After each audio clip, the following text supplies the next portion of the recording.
ชีวิตเป็นของไม่เที่ยงความตายเป็นของเที่ยงอ่านี่เป็นความจริงดังนั้นทุกคนอย่าประมาทต้องมีสติระลึกอยู่เสมอไม่เช่นนั้นเดี๋ยวมันก็หลงทางเดินไปไม่ถูกทางโดยเข้าใจว่าตนยังจะไม่ตายง่ายแล้วก็เพลินก็เมาไปอย่างนี้ไม่ได้สำรวมจิตของตัวเองเรื่องนี้มันนำความทุกข์ความเศร้าโศกเสียใจมาให้แก่คนเราเพราะว่าความตายนี่มันมีอำนาจเหนือชีวิตของมนุษย์และสัตว์ทั้งหลายแต่มนุษย์และสัตว์ทั้งหลายนี่ย่อมหวงแหนชีวิตนี้ไม่อยากพลัดพรากจากกันไปในระหว่างกายกับจิตนี่แหละการที่พระพุทธเจ้าทรงสอนให้ภาวนาสอนให้อบรมจิตใจก็เพื่อที่จะแยกกายกับจิตออกจากกันฝึกขวนจิตไม่ให้ยึดมั่นถือมั่นในร่างกายอันนี้ว่าเป็นตัวเป็นตนเป็นเราเป็นเขาก็เพื่อที่มันจะไม่ได้เป็นทุกข์เมื่อเวลาความตายมาถึงเข้าที่ไม่ได้ถือว่าเราตายเพราะแยกออกจากกันอยู่แล้วร่างกายมันก็เป็นส่วนหนึ่งจิตใจก็ส่วนหนึ่งร่างกายนั้นประกอบด้วยธาตุสี่ดินน้ำไฟลม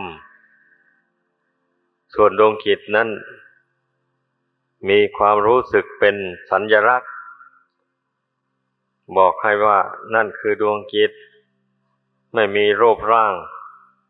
ไม่มีสีสันวรรณะอะไรอันนี้นะว่าเป็นสิ่งที่ทุกคนจะต้องพิสูจน์ตัวเองให้รู้ให้เข้าใจคนไม่รู้จักจิตนั่นแหละจึงรักษาจิตไม่ได้ปล่อยให้จิตเลอะเทอะเหลวไหลไปตามอำนาจของกิเลสถ้าผู้ใดรู้จักจิตแล้วอย่างนี้รู้ว่าจิตนั้นเป็นธรรมชาติรู้เท่านั้นเองไม่มีสีสันวรรณะอะไรเลยธรรมชาติรู้นั่นก็พยายามรู้ตัวเองเข้าไปอย่างนี้นะจิตเดิมใจเดิมแท้มันก็มีดวงเดียวที่มันเกิดขึ้นหลายดวงตามพระอภิธรรมท่านแสดงไว้นั้นมันเกิดจากความคิดนี่มันเป็นไปหลายแง่หลายมุมพระพุทธเจ้าผู้ฉลาดในสัพเพเยยธรรมทั้งหลายพระองค์กำหนดรู้วาระจิตความคิดความนึกของจิตคนธรรมดาสามัญทั่วๆไปนั้นประกอบไปด้วยกุศลธรรมบ้างประกอบไปด้วยอกุศลธรรมบ้างประกอบไปด้วยอัพยากตาธรรมบ้างแล้วทรงจำแนกกุศลธรรมนี่ออกไปบัดนี้หมายความว่าความคิดที่เป็นกุศลธรรมนั่นนะมันสัมปยุตไปด้วยความไม่โลภความไม่โกรธความไม่หลงนี่เป็นลักษณะอาการของกุศลธรรมเป็นธรรมที่ให้เกิดความสงบสุขทางจิตใจไม่นำความเดือดร้อนมาให้แก่จิตใจลักษณะอาการแห่งอกุศลธรรมก็ได้แก่ความโลภความโกรธความหลงเป็นต้น ความโลภเมื่อมันเกิดขึ้นแล้วมันทำให้จิตใจเดือดร้อนเพราะความอยากจะได้ไม่มีสิ้นสุดคืออยากได้มากเกินบุญเกินวาสนาเกินสติปัญญาของตนไปแล้ววันนี้มันก็ไปยื้อแย่งเอาสมบัติผู้อื่นซึ่งเขาหามาได้แสนทุกข์แสนยากมาเป็นของตนนั่นแหละลักษณะแห่งอกุศลธรรมได้แก่ความโลภความโกรธความพยาบาทเหล่านี้ก็เป็นลักษณะแห่งอกุศลธรรมเพราะเมื่อบุคคลสะสมให้มากๆขึ้นแล้วมันก็เป็นเหตุให้เบียดเบียนบุคคลอื่นและสัตว์อื่นให้เป็นทุกข์เดือดร้อนนั่นแหละลักษณะแห่งอกุศลธรรมให้พึงเข้าใจ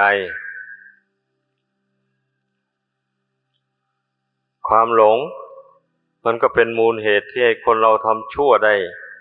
ทุกอย่างไปเลยก็ว่ามันหลงแล้วมันเข้าใจผิดนี่เห็นบุญว่าเป็นบาปไปเห็นบาปว่าเป็นบุญไปอย่างนี้แหละเห็นว่านี่ทางไปสู่ทุกข์ก็เห็นว่าเป็นทางไปสู่ความสุขความเจริญแล้วมันก็เดินไปตามทางที่ผิดนั้นนะอย่างนี้แหละดังที่คนเราสั่งสมบาปอกุศลอยู่ในโลกนี้แหละก็เพราะมันมองไม่เห็นทางอื่นที่จะให้ความสุขแก่เขาเช่นเลี้ยงสัตว์ไว้แล้วฆ่าชำแหละเนื้อมันขายหรือไปซื้อสัตว์มาแล้วก็มาฆ่าชำแหละเนื้อขายเลี้ยงชีพอย่างนี้นะเขาเข้าใจว่ามันหาเงินได้ง่ายได้ใช้จ่ายคล่องแคล่วดีหรือไปตกปลามาขายเลี้ยงชีพอย่างนี้ไปล่าสัตว์ในป่ามาขายเลี้ยงชีพไปหลอกลวงไปฉ้อโกงเขาเอาทรัพย์สมบัติของคนอื่นเขามาเลี้ยงชีพนึกว่ามันง่ายเพราะเขาหาไว้แล้วเราก็ไปแย่งเอามาเราไม่ต้องกำพ้นทนแดดทำการงานอะไรเลยก็ได้เงินทองใช้จ่ายลูกใครเมียใครผัวใครไม่ว่าจีบทั้งนั้นเพราะว่าพวกที่เป็นเมียเป็นผัวคนอื่นแล้วมันชินกับในเรื่องกามคุณมาแล้วจีบง่ายแสวงหาความสนุกสนานในกามคุณไปเข้าใจว่าเป็นความสุขของมึนเมาต่างๆของเสพติดให้โทษต่างๆหมดนั้นเมื่อทดลองดูแล้วรู้สึกว่ามันสบายกายสบายใจปลอดโปร่งดีทำการงานอะไรก็ไม่เหน็ดเหนื่อยแต่เมื่อบริโภคนานเข้ามันก็ติดแล้วมันก็ออกไม่ได้เงินทองมีเท่าไรก็จ่ายไปเพื่อของเสพติดเหล่านั้นจนหมดเนื้อหมดตัวชีวิตก็อับเฉาเหมือนพระจันทร์ในข้างแรมทั้งหมดนี้ล้วนแต่หลงทั้งนั้นเลยเข้าใจผิดคิดว่าการกระทำเหล่านั้นลงไปแล้วมันจะอำนวยความสุขให้แก่ตนมนุษย์ส่วนมากมักจะต้องการความสุขในปัจจุบันนี้เท่านั้นโลกอื่นแล้วไม่ต้องการเป็นอะไรก็ช่างมัน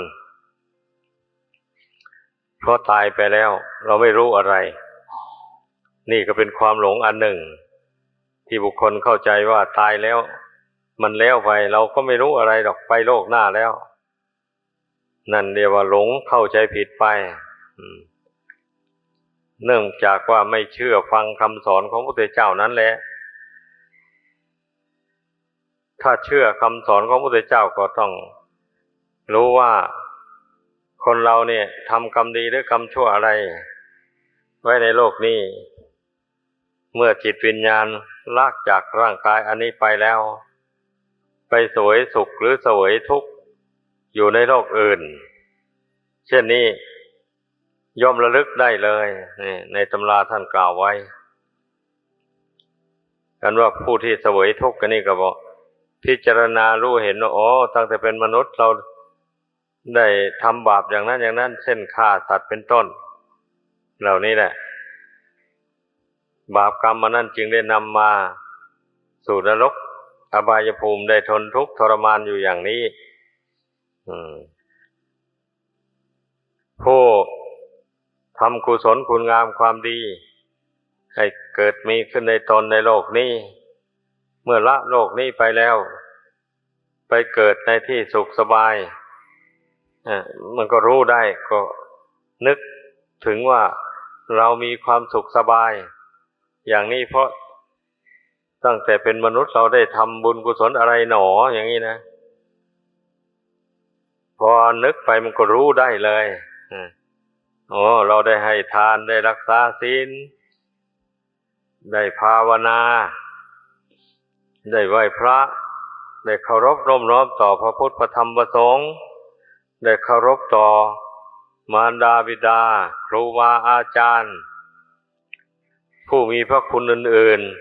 ๆเราได้ประพฤติธรรมเหล่านี้มาบุญกุศลจึงได้ดลบันดาลให้เราได้มาเกิดในที่สุขสบายอย่างนี้มันรู้ได้ทางนั้นเลยเป็นอย่างนั้นแต่ผู้หลงแล้วผู้ไม่เชื่อคำสอนของพระพุทธเจ้าแล้วมันจะเข้าใจผิดไปว่าตายแล้วไปเลยมันจะเป็นอะไรก็เราก็ไม่รู้หรอกอันนี้ขอให้เข้าใจเสียว่ามันผิดไปความเห็นอย่างนี้นะขอให้กลับความเห็นให้ถูกใหม่เสียให้กลับความเห็นให้ถูกว่าบุญกรรมบาปกรรมนี่มันบันดาลให้รู้ได้ไม่เหมือนอย่างการเกิดมาเป็นมนุษย์นี่คนส่วนมากก็ระลึกชาติหนหลังไม่ได้แต่การเกิดไปเกิดในโลกหน้าเป็นเทวดาหรือเป็นสัตว์นรกหรือเป็นเปรตก็ตามมันย่อมระลึกถึงกรรมวิบากที่ตนทำได้ระลึกถึงบุญกุศลที่ตนทำได้ขอให้เข้าใจอย่างนี้จึงจะสมกับว่าชาวพุทธผู้นับถือพระพุทธศาสนาย่อมไม่เห็นผิดจากทำนองครองธรรมเพราะพุทธองค์ไม่ได้โกหกคนเพราะพระองค์สร้างบารมีมาตั้ง4 อสงไขยหลายแสนมหากัปจึงมาละอาสวะกิเลสให้หมดสิ้นไปได้ตรัสรู้เป็นพระพุทธเจ้าขึ้นในโลก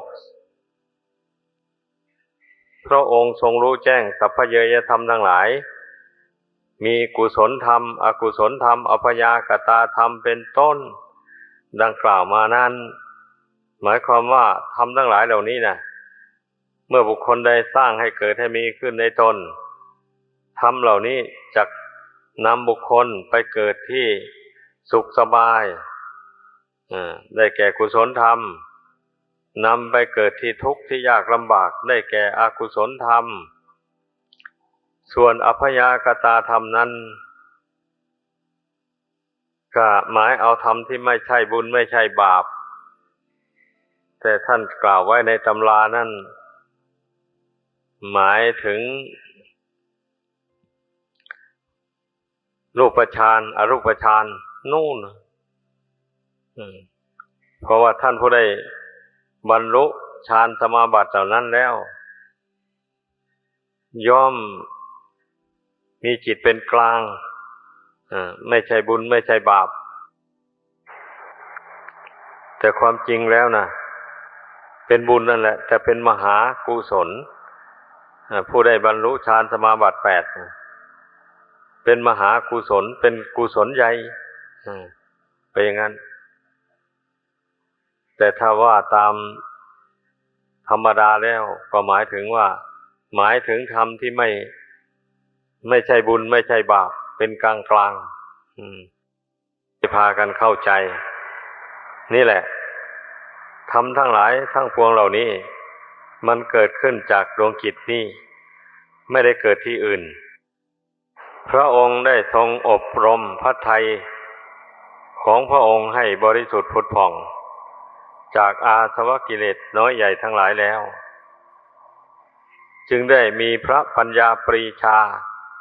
อย่างรู้สภาวะธรรมดังกล่าวมานี้โดยแจ่มแจ้งไม่มีผิดเลยทรงจำแนกออกไปว่ากุศลธรรมนี่นำให้เกิดสวรรค์บ้างเกิดพรหมโลกบ้างถ้าบำเพ็ญให้มากขึ้นไปกว่านั้น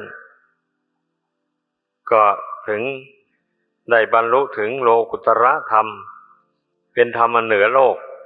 ก็อาศัยกุศลธรรมนี้เองแหละท่านเรียกว่าโลกุตระกุศลเป็นอย่างนั้นส่วนอกุศลธรรมที่เป็นบาปเป็นโทษย่อมอำนวยผลให้แก่บุคคลผู้กระทำให้ไปตกนรกบ้างเป็นเปรตบ้างเป็นอสุรกายบ้างเป็นสัตว์เดรัจฉานบ้างพ้นจากเปรตจากสัตว์เดรัจฉานมาแล้วบาปกรรมยังไม่สิ้นมาเกิดเป็นคนก็เป็นคนทุพพลภาพร่างกายไม่สมบูรณ์วิบัติส่วนใดส่วนหนึ่งไม่สามารถที่จะเลี้ยงตัวเองได้ย่อมอาศัยผู้อื่นเป็นอยู่อย่างเช่นคนง่อยเปียเสียขาตาบอดหูหนวกอะไรต่างๆหมดนี้นะนั่นแหละเรียกว่าเศษบาปมันยังไม่หมดมันก็ตามมาสนองเอาแต่เศษบาปไม่หมดหมายความว่าไอ้บาปอันนั้นที่จะให้เกิดเป็นสัตว์สิ่งนิรัจฉานเป็นเปรตนั้นไม่ได้แล้วมันเบามากแล้วบุญกุศลที่มนุษย์ทำมานั่นน่ะมันก็มีอยู่บ้างบัดนี้นั่นแหละบุญกุศลนั่นน่ะนำมาให้เกิดเป็นคนแต่บุญมันน้อยบาปมันก็แทรกเข้ามาได้บัดนี้มันก็มาตกแต่งอวัยวะร่างกายไม่สมบูรณ์ให้บาปส่วนที่เป็นบาปนะมันเป็นอย่างนั้นให้พากันเข้าใจนั่นแหละพวกที่เกิดมาในโลกนี้แล้วอวัยวะร่างกายไม่ครบถ้วนบริบูรณ์ทุกพลภาพดังกล่าวมานั้นล้วนแต่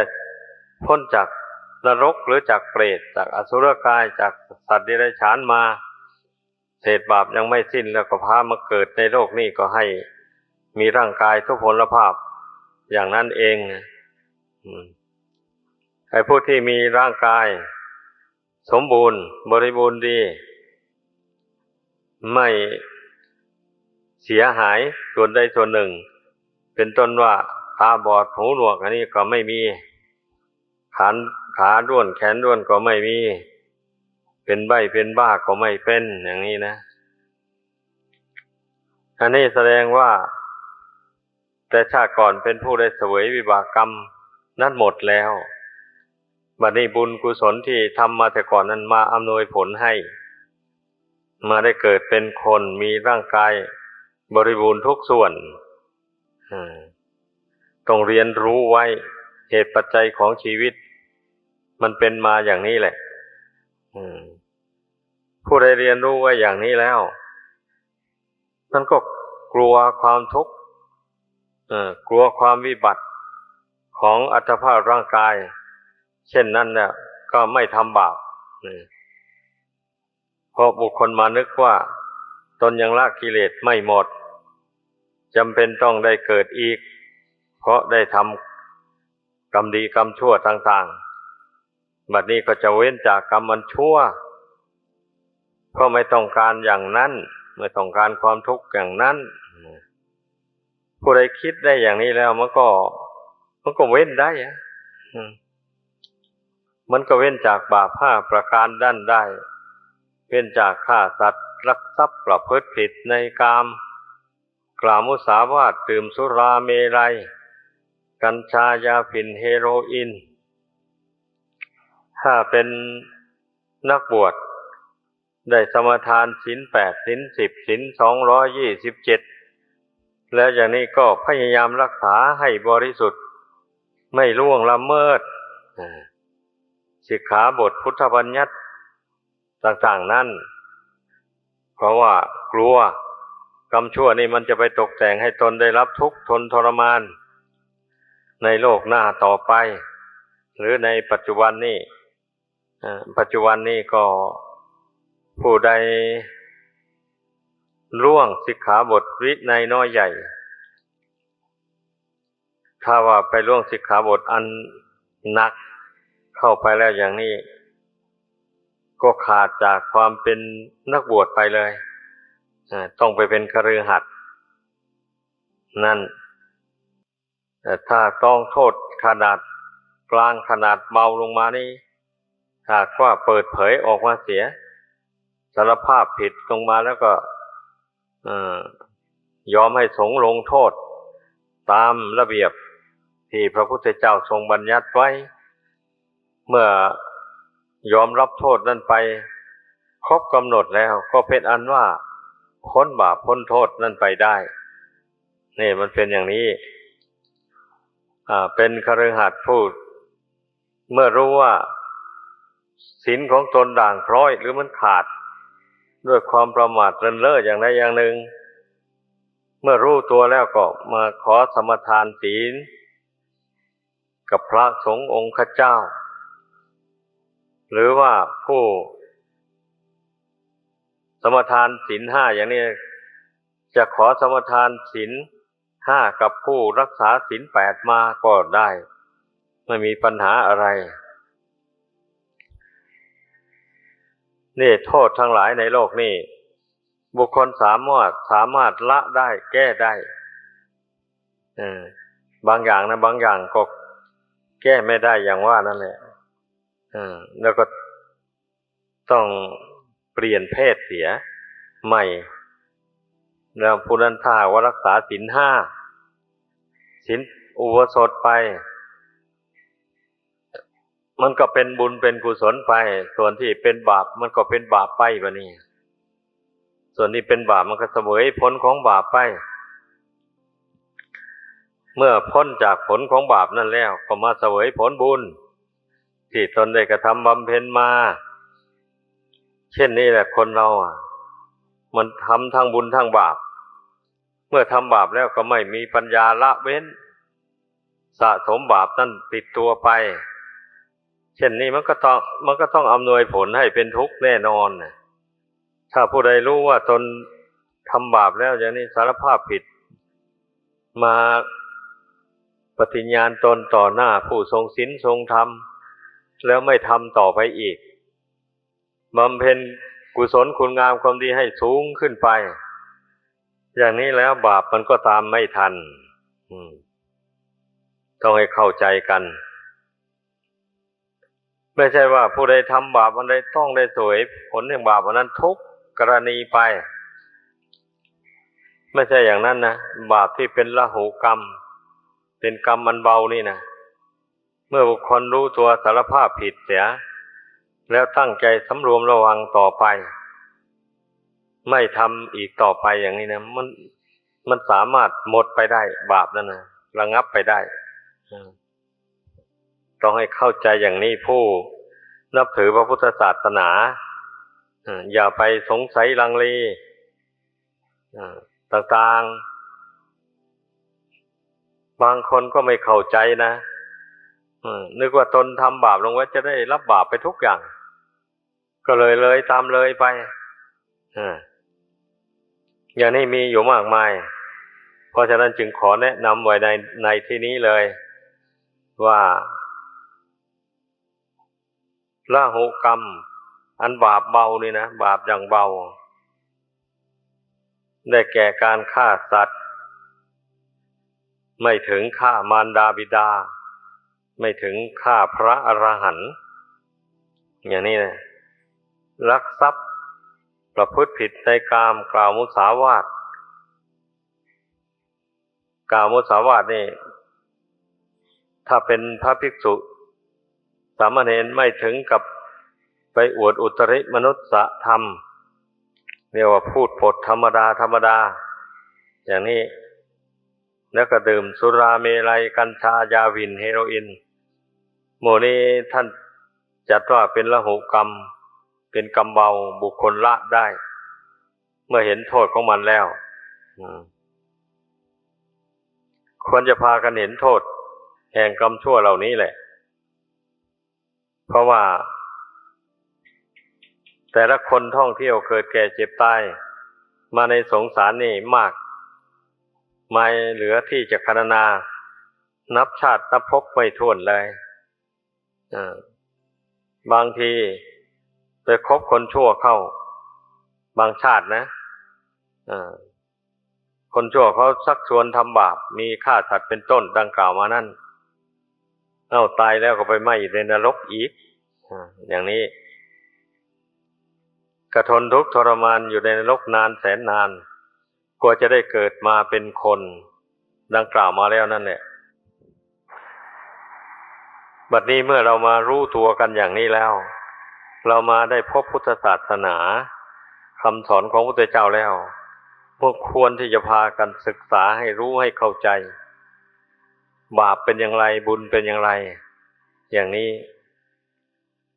เมื่อได้เข้าใจแจ่มแจ้งโดยเหตุผลดังกล่าวมานี้แล้วบุคคลก็สามารถละได้ละบาปได้เป็นอย่างนั้นเหตุที่คนไม่ยอมละบาปนั้นเนื่องจากมันไม่รู้อย่างว่านี่แหละมันไม่รู้เหตุผลของบาปกรรมด้วยปัญญาของตัวเองแม้ว่าจะได้ฟังคำสอนของพระพุทธเจ้าแล้วก็ตามรู้อยู่ว่ามันเป็นบาปแต่มันละไม่ได้ก็แสดงว่าไม่รู้แหละหมายความว่าอย่างนั้นผู้ใดรู้ว่าเป็นบาปแล้วนี่ละได้ผู้นั้นจึงเรียกว่ารู้แจ้งในบาปมันเป็นอย่างนั้นดังนั้นจงพยายามค้นคว้าเหตุผลให้รู้แจ้งในบาปกรรมความชั่วโดยตนเองแล้วตั้งสัจจะอธิษฐานละเว้นมันลงไปต่อหน้าผู้มีศีลมีธรรมทั้งหลายดังกล่าวมานั้นเมื่อละบาปได้แล้วตั้งหน้าทำแต่บุญกุศลน่ะมันก็จะท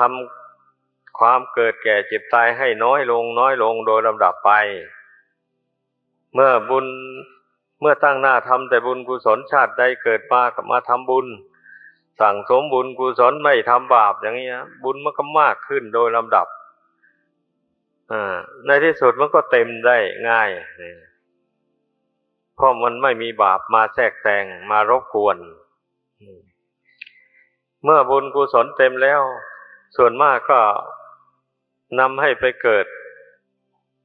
ในศาสนาพระพุทธเจ้าพระองค์ใดพระองค์หนึ่งได้เกิดพบพระพุทธเจ้ายิ่งดีหลายเมื่อพระองค์ได้ทรงแสดงธรรมให้ฟังแล้วก็มีศรัทธาออกบวชเนี่ยขอบวชเลยเพราะบุญของท่านเหล่านั้นเต็มแล้วเป็นลูกเศรษฐีก็ไม่ยอมรับมรดกจากบิดามารดาอย่างเช่นมีพระรัฐบาลเป็นต้นยอมสละสมบัติอันมโหฬารนั้นออกบวชแล้วเจริญสมถะวิปัสสนาไปไม่นานท่านก็ได้สำเร็จอรหันต์เนี่ยเรียกว่าบุญเต็มแล้วบุญอันเป็นส่วนโลกีเนี่ยมันเต็มแล้วเมื่อมันเต็มแล้วมันเบื่อสิแบบนี้นะพิจารณาเห็นความสุขเหล่านั้นแล้วไม่จีรังยั่งยืนเลยแม้จะตายแล้วเกิดกี่ภพกี่ชาติมาเสวยสุขสมบัติอันบุญตกแต่งให้นี่มันก็ไม่มีความสุขยั่งยืนเป็นสุขไปชั่วระยะหนึ่งแล้วความแก่ความเจ็บความตายมาถึงเข้าแล้วก็ได้พบกับความทุกข์ทนทรมานอยู่อย่างนั้นนี่แหละขอให้พากันพิจารณาดูให้ดีสรุปใจความแล้วเรียกว่ากุศลธรรมนำบุคคลให้มีความสุขยิ่งขึ้นไปจนตราบเท่าถึงความสุขในพระนิพพานอันเป็นสุขนิรันดรกาลไม่มีเสื่อมเลยอกุศลธรรมนำบุคคลผู้สั่งสมให้ ไปเกิดในที่ทุกข์ที่ยากที่ลำบากไปโดยลำดับจนถึงอเวจีมหานรกเป็นนรกที่มีความทุกข์มากที่สุดดังแสดงมาขอจบลงเพียงเท่านี้ขอบคุณที่รับชมหากข้อธรรมนี้ให้แสงสว่างแก่ใจคุณอย่าลืมกดติดตามช่องธรรมให้ดูและกดกระดิ่งเพื่อรับฟังธรรมดีๆทุกวันกดไลค์กดแชร์เพื่อส่งต่อข้อคิดดีๆให้กับคนที่คุณรัก